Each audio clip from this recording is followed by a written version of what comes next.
Alright guys, and welcome. Today's video is the HOI4 Raj. Hopefully this time the recording won't have an issue and I'll have to record it for like the third or fourth time. Because if it happens again, I'm not doing it. It's cursed. But for all the effort I've put into this one, remember to like, comment, and subscribe, because this one hurt doing it twice and I gave up. I'm back, but I gave up for a while. Alright, so to start out with, we have the forward block, which this is like the, I don't know how deep I'm going to go in with these, but like, it's the, let's see, what do we do with this path? This path, I believe, yes, this is the, so with the historic one, you go with Gandhi on the left. This is pretty much going with, Bose on the, and going to the right. It's pretty much the top part of the independence part's the same. And then you pick if you want to go with this or with Gandhi. And pretty much he goes into hiding. He can be in prison, which can hurt, and like you free him from prison. It's pretty cool. It's pretty interesting. Like, see, we got a picture here where you go with him, and then you can join up with the Japanese, where they'll go, or yeah, like Japan will invade Amadan and hand it over. It's pretty cool.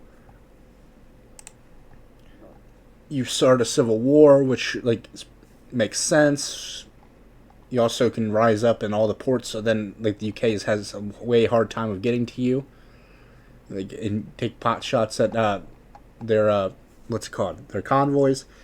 Then you can piece yourself out if you manage to take out India, which I like. That's pretty good. I like the placeholder of Otto as like the generals. It's pretty funny. Then you have a decision where like you can this is the fascist path here, where you can either Boys is right there, or you can go with the fascist path over here, which is pretty cool. We'll scroll down. This is really cool. So you for the Hindutuva, it's branch on forming this Greater India. I'm just gonna say Greater India in its expansionist route, where you can try to take control of all key states with the tide formable. You can see as you can click on a decision on Nepal or Bhutan or Burma, and it'll give you cores on them, and then you can invade them to get the cores, but you have to conquer the nation shown first before you can click the next one to get cores on it. Like it has Sri Lanka down here too. Then you can get like Hindu militarism can get boosted up. It's pretty good spirit down here all the way at the bottom. You get all of these focuses to get down to that. And it ends up with Greater India, where you get a core Afghanistan, Burma, Tibet, Bhutan, and Nepal. You also get like Sri Lanka. It looks like some of these islands here. You get all of Tibet's cores, including the one that China has. Like, that might be a little bit difficult to get that off the Chinese United Front, but you could join in the Japanese faction with that too. So that would make sense to get that. It's pretty cool. Then you have this, which, when you form it, it instantly gives a third away of your agrarian society. It also gives you a nice spirit onto your leader, which is pretty cool. I really like that. Altogether, pretty solid path. Gives you good expansion. Then if you go with this, you keep bows, and like you're expanding a cult of personality, expand Indian secret intelligence. Where you get a war go on Tibet. British Raj moves against Tibet. Like, it's pretty cool. You got all these different things like planned economy. This is more like the socialist / like possible like authoritarianship versus guided democracy. Like, you can add effects to your leaders and stuff. It's pretty cool. And then there's a full communist path over here where you can break free and go full communist, which is interesting. Like, you got your classic Soviet versus Indian socialism choice. It's pretty cool. Nothing much to say with it.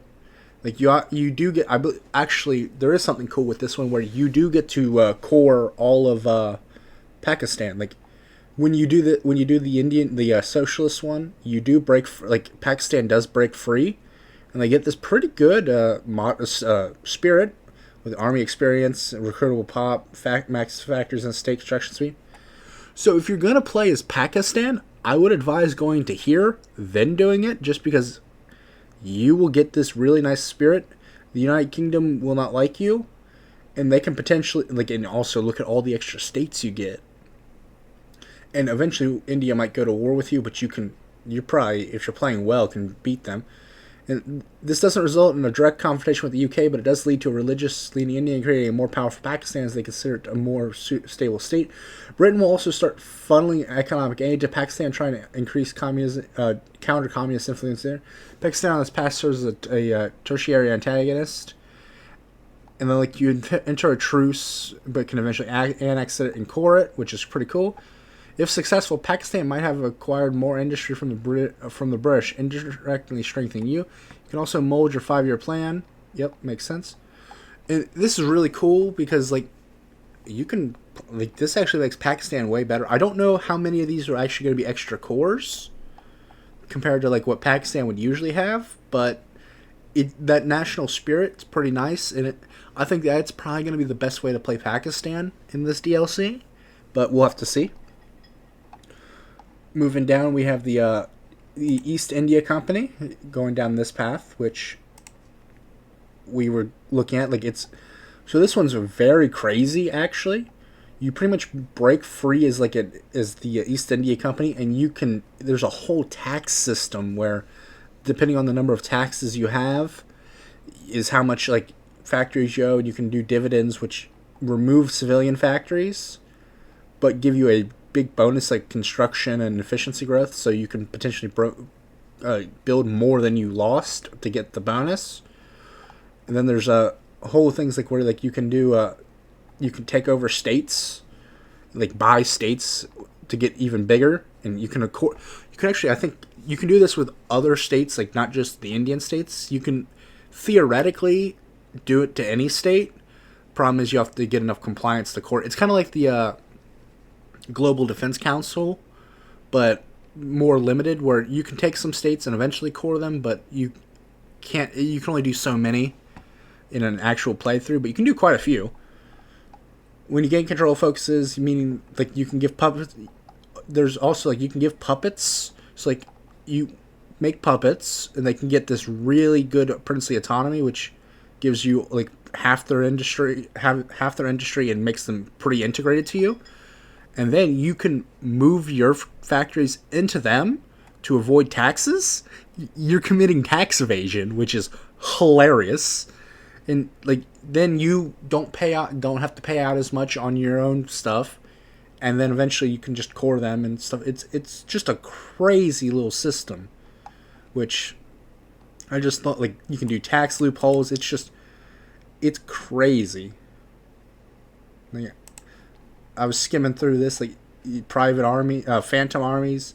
You can change the brackets so where you can stay in the lower brackets. You're literally lobbying to make tax loopholes, and then it's horrible, but in a hilarious way. I don't know how good it's going to be because this is just so different than anything else, but I think it's just going to be funny. It's at least going to play different than anything else, if nothing else. And you can rebrand. Yeah, unlocks decisions to core Indian, Pakistani, and Bangladesh states. Unlocks decision to core own states with high compliance using consumer good factor and political power. So yeah, you can just make a giant company empire thing. It's hilarious. Then you can make a navy and all this and resources to build up to protect your convoys and stuff. It's pretty cool.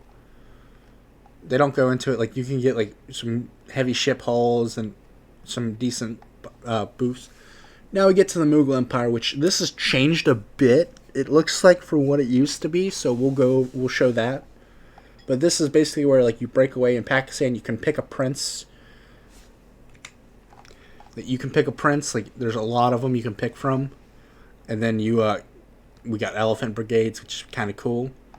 And then you got all these these are a little bit different nowadays. So I have the other dev diary pulled up. And then you do the revolt of the princes to go against India, and eventually you get control of it. You get all these. You can get all of the prince's advisors. And here's what was changed. So this was crazy.